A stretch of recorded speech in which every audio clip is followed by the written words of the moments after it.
because clients don't have one simple need, right? They just don't need an hour of coaching. They have a variety of needs to scale their business.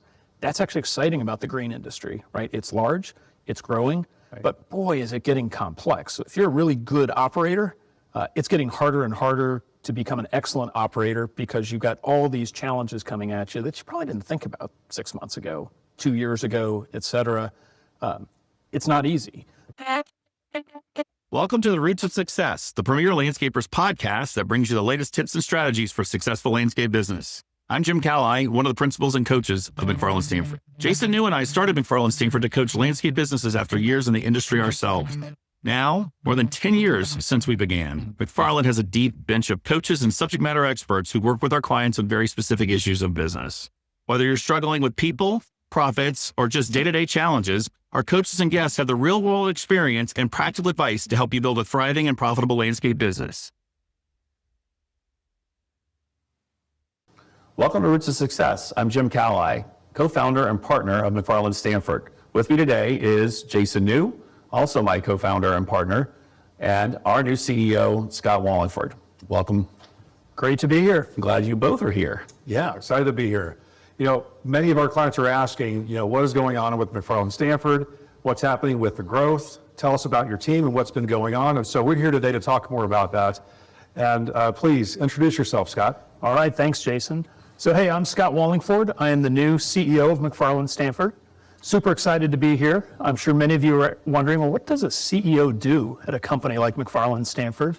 Look, in my view, it is about the chief execution officer. So I'm here to make sure the business runs smoothly, figure out how we scale smartly, and then make sure all the terrific work we're doing with clients continues and improves. So it's an exciting time for McFarlin Stanford. Well, we're excited to have you. But it's not certainly a relationship that just started either. I think it would be great to talk a little bit about, I've known you for a very long time. And honestly, I talk to a coach about this all the time. You meet people along the way that maybe you fit along the way for different roles, but Scott has been a confidant of mine and a friend for many years. We met at Dads and Donuts. And that was when our second children were about 2. A gentleman by the name of John Booth was organizing an event, and he shows up in our world in other parts of our business too, believe it or not. But John was hosting Dads and Donuts, and we just got to know each other while the kids were running around, and our wives were already friends. And out of that relationship was born, I used the word confidant earlier, of we talked business. Yes. And so whether it was when I was in the landscaping business every day, to the transition out of that, to the role here at McFarlin Stanford, to the founding of McFarlin Stanford, you were a part of all those conversations as well. Your wife, actually, Tracy, works with us. Crazy, isn't it? Yeah, it is. And with that, you've been a part of McFarlin Stanford in some of our travels that we've done with the ACE peer groups as part of ACE experiences. So you've been familiar with our client base, getting to know them on a social level. Yes. And behind the scenes, truthfully, being somebody that I could bounce some ideas off along the way. So that's how long we've known each other. It has been, 15 years, 16 years, yeah. Those Right. 2-year-olds are now thinking about college. Crazy. Oh, stop. Yep. That trust that's built out of all those years is exactly one of the reasons that the conversation started. And it's not just about my relationship with Scott. I mean, Jason, you chime in here about how you know Scott. Yeah, many years ago, and this was many great events at the Cali residence. As he's throwing a nice hosting of a dinner with some fun couples, and we go for at this point a later night than we anticipated.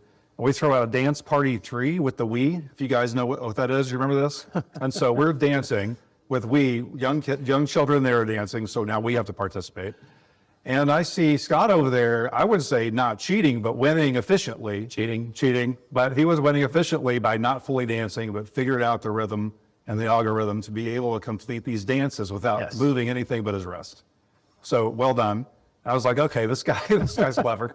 So as I get to know Scott a little bit more about his background and throughout the years, I just recognized there's so many things that he's done in his career and his business practices over time that we needed in our business. And so what we see the parallels of professional services for McFarlin Stanford and what we do today and how we meet the needs of our clients he was able to do this over several different companies he's helped grow, scale, but also the quality gets better, the experience gets better, and the mindset of making sure our clients are getting what they need.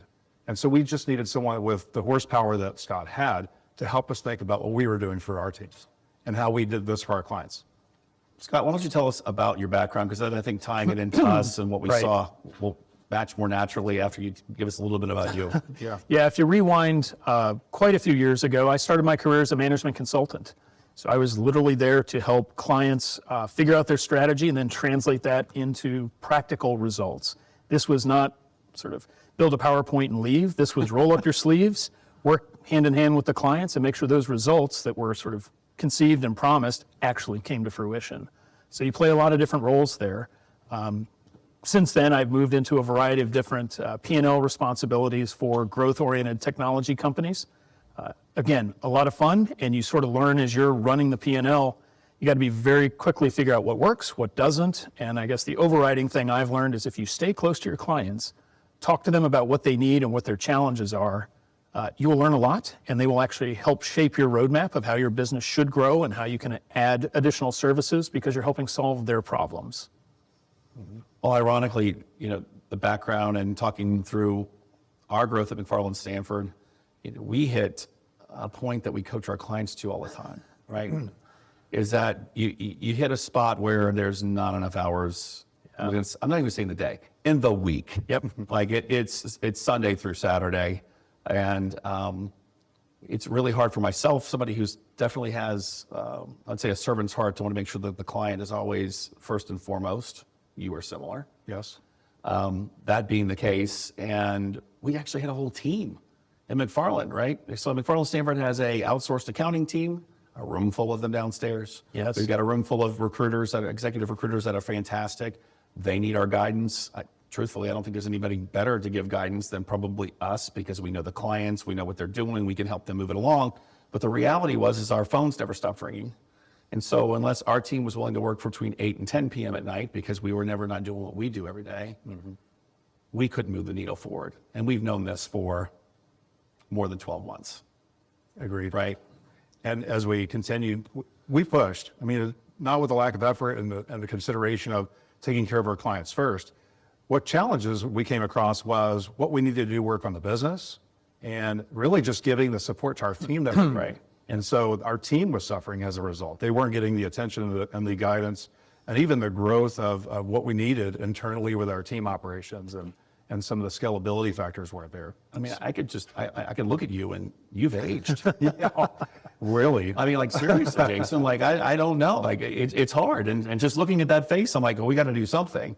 Anyway. But at the same time, we had such great, I think, setting the precedent of we had such a great experience working with our clients, being out and doing things with our clients and creating that service that we wanted to do. We did need someone that was focused on internally, what was happening inside the office, what was happening for our team, looking at the gaps that we needed to work on and putting the time and effort towards making that better. And I believe that's where we were going. We could see it. We know what needed to happen. We could call it out, but we just couldn't get to it. Well, if you take a step back and, I entered the green industry from outside. People know I'm allergic to grass. They've heard that story a bunch. And I stepped in to a landscape company for a period of almost 7 years and was able to do similar what we're expecting Scott to do here. And we're going to compare that here in just a second. But taking a moment to look even further into that, McFarlin Stanford started on the backs of who? You and I. Yes. Right? The clients know who, they know the entire team, but the reality is, it always came back to how do we step in? How do we train the next level of coaches? How do you not take that phone call? And we knew we were not going to be able to do what the likes of Scott could do. But then you questioned and I questioned, like, okay, well, how does Scott from outside the green industry step into what we're doing? But it was not so different for me stepping in from outside the green industry, right? Yeah. So maybe you could share with us your look at our practice because you've had some time to do that so far. Well, look, I mean, when you get down to running a business, right? Again, focus on the clients and what they need. Right. How do you expand the service portfolio you have? Because clients don't have one simple need, right? They just don't need an hour of coaching. They have a variety of needs to scale their business. That's actually exciting about the green industry, right? It's large. it's growing, but boy, is it getting complex. So if you're a really good operator, it's getting harder and harder to become an excellent operator because you've got all these challenges coming at you that you probably didn't think about 6 months ago, 2 years ago, et cetera. It's not easy. The good news, I guess what I saw is McFarlin Stanford actually has not just functional experts. We have people deep in HR and finance and maintenance operations and sales, et cetera. But they've done it in the green industry. So this isn't sort of trying to take a practice from outside and apply it. It's like, we've been there, we've done that. So if you think about this industry with a lot of disruption happening and a lot of challenges coming as you try to grow, you actually need advice on kind of how to move forward. Sometimes it's a coaching call. Sometimes it's, can you bring a couple of people to kind of work through this? I actually need you to do it with me or for me, as opposed to just give me some counsel periodically. And to me, that is really the magic that, look, our clients are growing. They have awesome opportunities. They're disciplined operators. They want to be better. You just need some help to make sure you're moving that business forward so you can grow it and make a better business for your teams as well. And to me, that's really exciting. So where you have challenges, McFarlin Stanford has deep expertise, and we're ready to help. And that's pretty exciting in my book. Well, we're glad you thought so. So, first 30 days. Yeah, it's exciting. I mean, what do you do when you start a new job? I mean, and if you were owners, so you probably started by, with just you. As I enter a new group, right, I actually interviewed everybody on the team. Right. We've got part-time people, we've got full-time people, we've had interns. So I met them all to just understand what's going really well, where would they see opportunities to improve. For those of you that know the team well, no shock at all. The culture is terrific. The team is very client-focused and just really trying to figure out how can they do more to help the clients. So that's a great base to build from. But a little confusion, right? It's hard to get Jim's time, Jason's time, et cetera, because they're on the road, they're dealing with clients, and sometimes there's some time sensitivity on things. So how do we improve that? And that comes with, I'll call it the operational discipline. I think that's what I bring. I've brought it in several different career stops along the way, where you just need the right process, the right discipline, the right focus, the right empowerment of the team, because we're all clear on where we're going. Right. And then we can move quicker and we can deliver consistently with high quality and fundamentally, right? If we're doing that, we should be answering your challenges to help you move faster, grow the business, make it more profitable, et cetera. So it's exciting, but the first 30 days have been terrific. I'm looking forward to the next, 60, 90. Those are always some great milestone points. Excited to continue to meet more of our clients. I know a few of them based on some Italy and some other places, but really want to make sure I meet almost 300 that we have. That's terrific. Right, 300 on a daily basis, but there's 700. We'll give you that list because right now I think it's like 750 something. But yeah, 300 sounds good. Let's start with. We'll go the first 300 and then we'll keep moving. Right. And I feel like I need to add this into something you just said. You mentioned Jim and Jason are busy. Everybody. Okay. I mean, you're talking Chris, we're talking Barrett, we're talking Kevin, we're talking Steve, we're talking Liz, we're talking everybody, right? Yep. I don't know if I left anybody out. I mean, I left a lot of people out just then, but I mean, that's the challenge. We were all. Yes. Yeah, it gets really hard to have air traffic control on everybody busy, but the priorities keep coming in and you do need some judgment calls, right? Hey, are we going to go right or are we going to go left? We can't really punt on this for a week till we can get everybody in a room. Well, I think we can do everything. Absolutely. But there's still only so many hours in a week, right? Exactly. That's part of the issue. Yes. Well, and giving the focus to, I mean, we run a first-class ACE peer group program. Yes. Looking at the outsourced accounting, the way we could help, and the way that we do recruiting, the way that we can help our clients. Beyond that, additional services and products that come out of the coaching side of things and consulting side, that when people need private attention around what we do to help them, it just needed to be well more thought out and how we deliver that and who delivers that, and just get to a point where someone's focused on those things internally. Well, and that's a huge point, Jason, right? If you're kind of in the business every day and dealing with the clients, there's only so far ahead you can look, right? And I think I'll have a bit of the luxury of where do we need to be in 2 years' time, in 4 years' time, and how do we start assembling the pieces to get there? As we all know, your 4-year, 5-year plan doesn't happen in the last 60 days of that 5-year plan. You have to put the pieces in place along the way. And look, so some things that we've done one way, we're going to do old things in new ways, and then we're going to do some new things. And that's just how growth needs to happen. But we're trying to make sure that we are as I said before, operating efficiently, scaling thoughtfully, and really making sure that we're delivering that first-class experience to our clients. Because I want, anytime a client has a question or a problem, like what should I do? To me, they should just think McFarlin Stanford, pick up the phone. Look, what have we done this year? Oh, so far this year? I mean, well, I've done 2016. Oh, yeah. I'm talking in last year. Like last year alone, besides new age groups, which you talked a little bit about, in regards to outsourced accounting, we added a number of clients. Absolutely. You had the recruiting team shifting and executive recruiting team shifting and making a lot of things different, bringing themselves back to a professional level that we're all excited about. We introduced a peers app so that we could actually coordinate communication and have one platform universally. We're not IT people, right? But by the way, we became IT people because we knew that was a part of the package, right? Yes. Last fall, we introduced training and development talks. Well, that's great, but guess who does all the training and development talks? All of us too, right? And all those pieces are important because it's the here and the now, and it's the what's live, and how do I get that little pearl of information that McFarlin can provide that they can act on, right? Right. Well, we have to get out there and do more talking. Right. That's right. Right. And so, which these were all things that our clients have asked for. Sure. Going, we need some help with our team members. We would like for you to get more information out there to our team members firsthand, to help do some training, to help us get a better program to where we're not the only ones talking and teaching. Right. And so we want our team to hear what you have to say as well. And we have ways to plug in now, and these team development series are great. But that's terrific, right? That's the peer group members saying, I get a lot out of this. Yes. I wish my team could get as much out of it. Great and point. we kind of took that and ran with it and said, we've got some ideas. Yes. And rather than having the idea and waiting 6 months, it launched in January. correct. And this ACE Peers app has centralized our communication, so people know what events are happening, when they're happening, communication internally with coaches, with team members, with groups. It's been a great change. I believe it's only going to get better.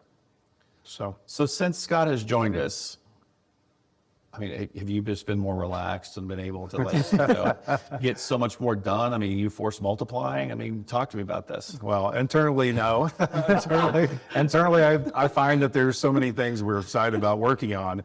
We're just, grit is here, so we're gonna grind, and we're just ready to make some change. And so I'm excited about the positive that will come from this. And maybe the support really is what I see more often as just like, how is this going to happen? How do we make this happen and make it smoother for everyone involved? And getting someone to build structure to that makes such a big difference. So someone else is thinking about it beyond a smaller group of us. And so as we start looking at these things internally, we just had our first of many Scott-led town hall meetings, which was really well received. So many of our team members came up to, I think you as well, Jim, and myself, and said, we're so glad we have Scott on board, because the communication of what's been happening across all the departments and us coming together to recognize what we did in 2025 was incredible at what we were able to accomplish. But we're also very excited about what we can do in 2026 because of what we can do. That's also a great example of things that you coach your clients to do. 100%. Which at the end of the day, those are not where you had any hours left to do that with the internal teams. It's like, it's important.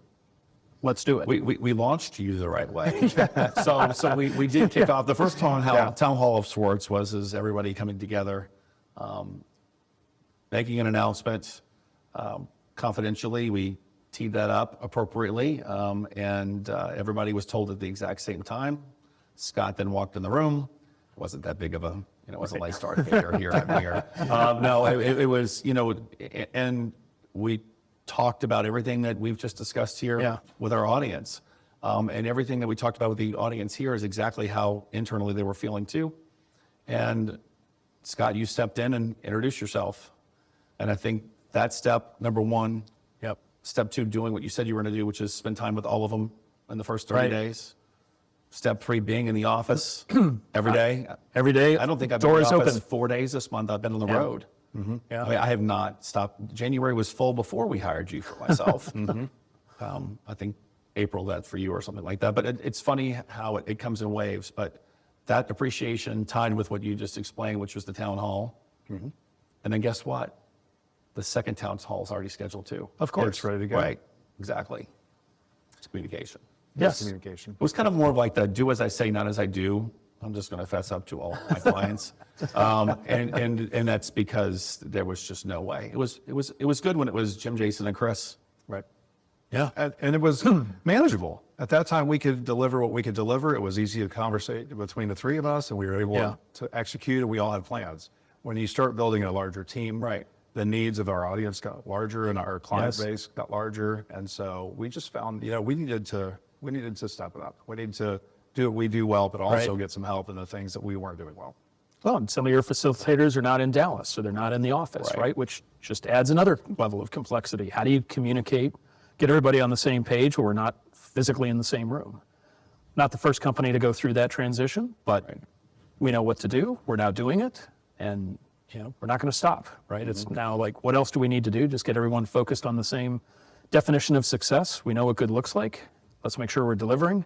Let's make sure we're engaging with our clients. And for me, it's like, and let's listen. If we ask them what help they need, they will tell us. We had a couple of groups in town, a week or two ago, and just meeting with them over a cocktail, right? They would tell you like, oh, I'm struggling with X, Y, and Z. And for some of them, like, we help with that. They're like, you do? Did you close them? I don't think so, but I referred them to the right person to close. Always be closing. Always be closing, okay. But eye-opening, right? People have been with us for a long time, still didn't realize everything that we do. But on top of that, so not realizing everything we do, well, now what happens, right? We expect to have more bandwidth. Absolutely. So You what and does I. that mean? You and I for and Chris Jason? will have, you and I and Chris will have more bandwidth completely for this. And where's that going to put us? I know this will surprise you, but I like people. I like being with teams.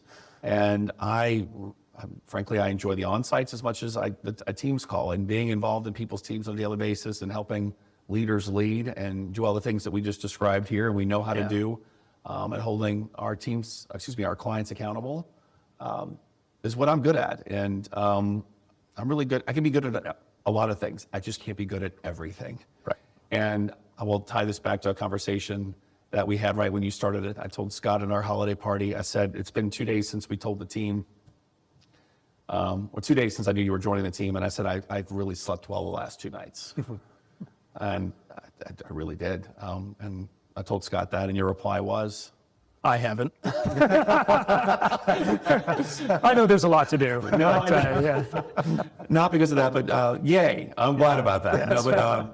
But that's true. It helps me. It helps me, but it helps all of us. It gains confidence in where we want to go. And we're going, and Jim and Jason and Chris are going nowhere. It allows us to be where we're best. Right. It allows us to work with our client base and doing what we do well.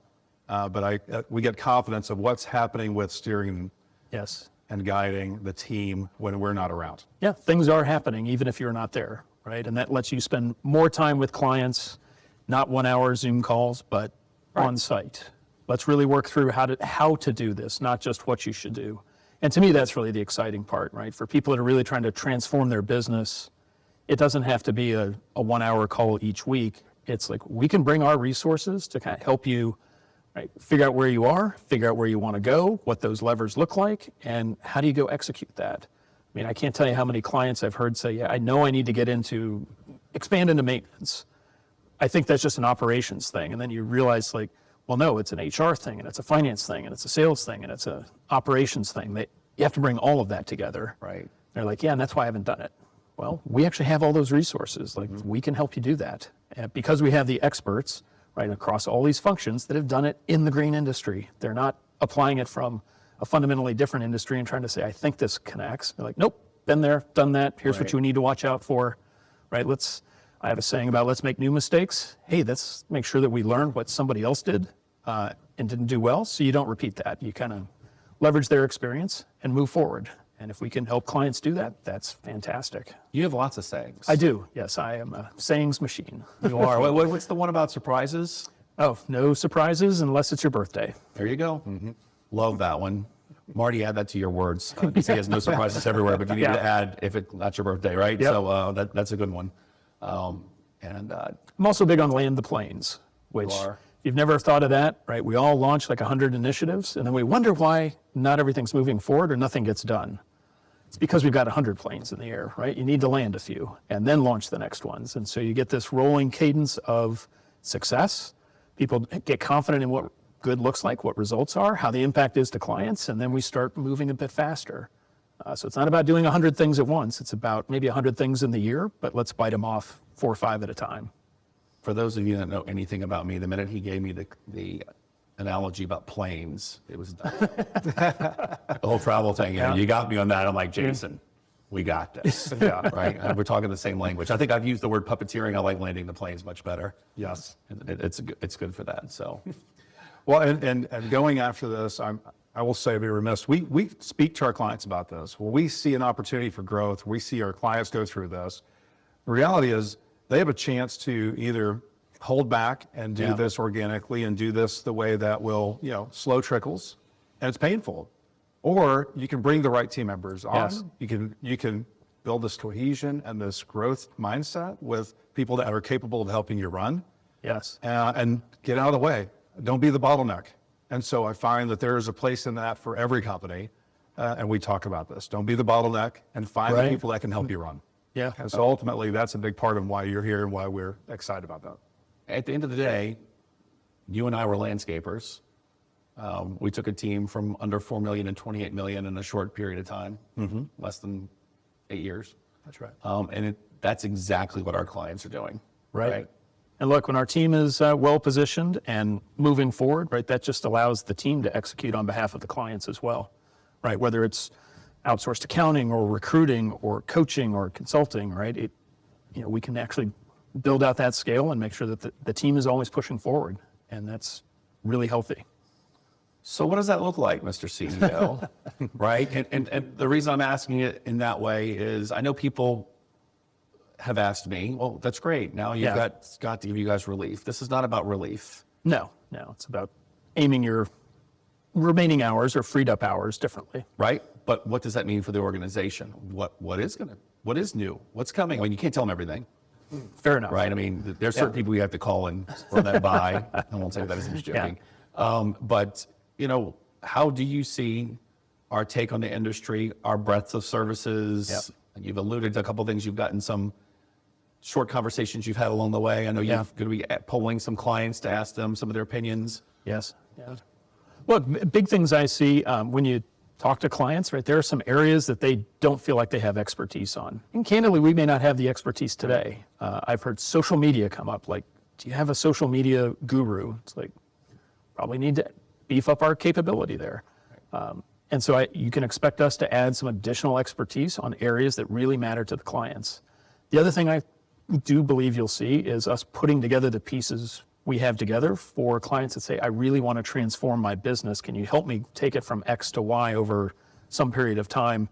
I need a roadmap on how to do that, not me just thinking about random things. And look, what I've learned from both of you and others on the team, right? When you look at what we've done, right? We've done 5-year plans. We've done leadership team assessments. We've done valuations of a business. We've done health assessments, right? We've done all of these things that when you then apply it in the right sequence, can take you from X to 2X or 3X, depending on what your objective is. And look, no two operators are going to have the same exact goal, and you're not going to get there the same exact way. That's why you want experts that have been there and done that in the green industry, right? All of this expertise, we can bring it together, that cross-functional team. So as we talked about before, right? Just adding a new line of business, it's not one thing, right? It rarely sits in one little box. It's cutting across everything, and you really have to have a plan on how to deal with this. We want to be there to help you. So putting that in a package of sorts, right? Yeah. And one of the things I've spent some time giving you the background on is, McFarlin Stanford was built on the premise of whatever you're doing, it should be building value in your company. And I'm not talking about value to sell. No. I'm talking about if that happens, that's great because you've been doing everything right to build the value, right? And that story inside your team as you're building together to make sure you're doing the most valuable,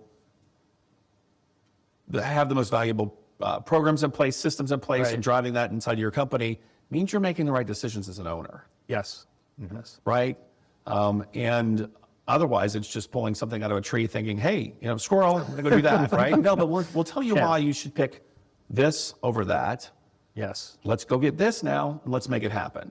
Yeah. And there's a sequence to those Yes, too, there right? is. Even if you pick X, how you get there, right? There is a thoughtful sequence that people have been in the industry for a long time. They know why you do step one, then step two, then step three, as opposed to three of them in parallel or in a reverse order.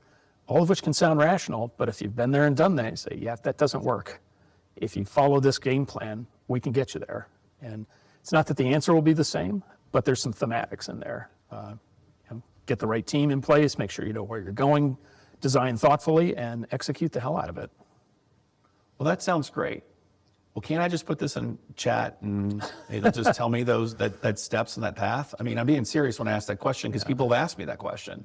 No. No, I've been doing AI since AI was machine learning and natural language processing.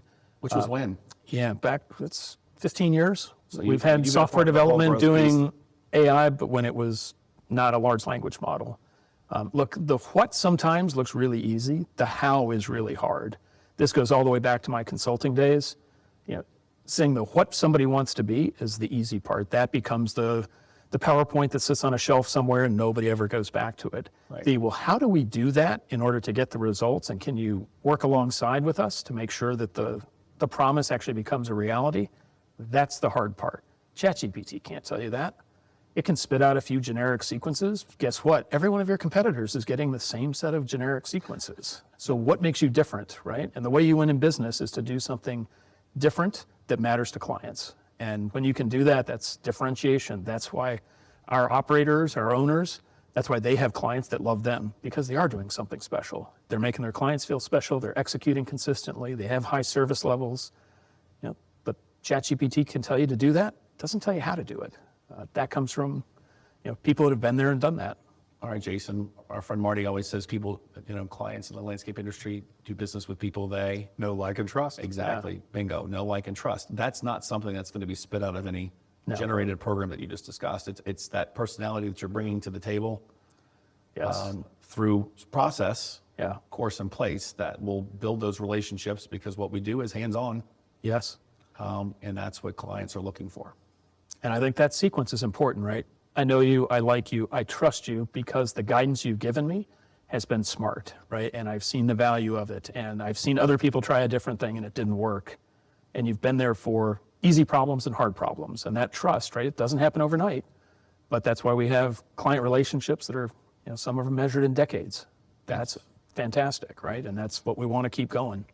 Or late nights. Yes. You measure that too. Yes. So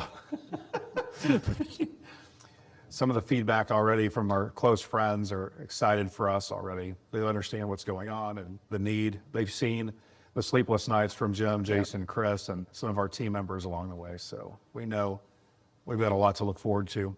And just sharing, I think, along the journey, this Roots of Success podcast is a part of getting to know our team better. Yes. That's why we're doing this, so you get to meet Scott and see how we're building this and where we're going. We're going to see more of our team members come on this, and we're going to rotate through this podcast. And so I know as you're working through things, Scott, you're going to see a lot of changes. Absolutely. You'll be back on this to talk about the journey. No question. And I think that's important, right? The McFarlin Stanford team is much bigger than you might realize. Right. Because any one client may only deal with one or two or three people, but the team is huge. Right. Pretty large. It can always, continue to grow, but unique expertise. And again, bringing that together is really powerful. So Roots of Success, you'll get to meet more of the team. Be like, oh, that person's really sharp. Maybe we should engage them for this. And that was by design. Yeah. Our goal is that when we were in the day-to-day of landscaping, there was very few people to reach out to. There certainly wasn't anybody from a financial perspective that understood the books that we understood the books, whether it be recruiting, things like that. And that's where we started, and that's been our dream since 2014, right, is to be that, I hate to use the words one-stop shop, but that's the goal. Yeah. And so whereas you positioned it earlier, we're listening to our clients, and that's how the prioritization is going to be put in place for us to do what? Yes. Fulfill what we talked about from day one. Yes. Right. Just what got you on the first several hundred clients is not going to continue to scale, right? Right. There's not enough hours in the week to double the business because you don't have that many hours to double your time spent. So we have to be smarter about it. And that's, I think, where all of this comes together. Well, I'm going to speak for myself, and Jason certainly chime in here. I'm flattered that you would consider entering the green industry and to be a part of us. For those of you that know me, I mean, I've gone from drinking bourbon to red wine. And that's a joke, but that's not really, it's the truth. And Scott's a big part of that. But I know where we're headed, and we're excited for our clients, because as excited as we are, it's only going to translate into their excitement. Yes. As we continue to push the envelope on the consultative side of the green industry and be able to make a difference to all of our clients every day. Yes. Exciting times. We're going to do a lot more for clients, and all of this is really done with, right, the best client experience in mind. All right. Thank you. Thank you. Thank Scott. you. All right. Thank you for joining us. Do we hug it out? I think we hugged it out. Is there anything? Thank you for listening to this episode of Roots of Success, brought to you by the subject matter experts at McFarlin Stanford. Have a question you want our coaches to tackle in a future episode? You could submit that at McFarlinStanford.com/podcast. And to find more helpful content from McFarlin Stanford, follow us on X, LinkedIn, Instagram, and Facebook. If this or any of our episodes have piqued your interest in ACE peer groups, we encourage you to join us at ACE Discovery. Just check out the events tab at McFarlinStanford.com. This is Jason New, co-founder and principal at McFarlin Stanford. We'll see you next time.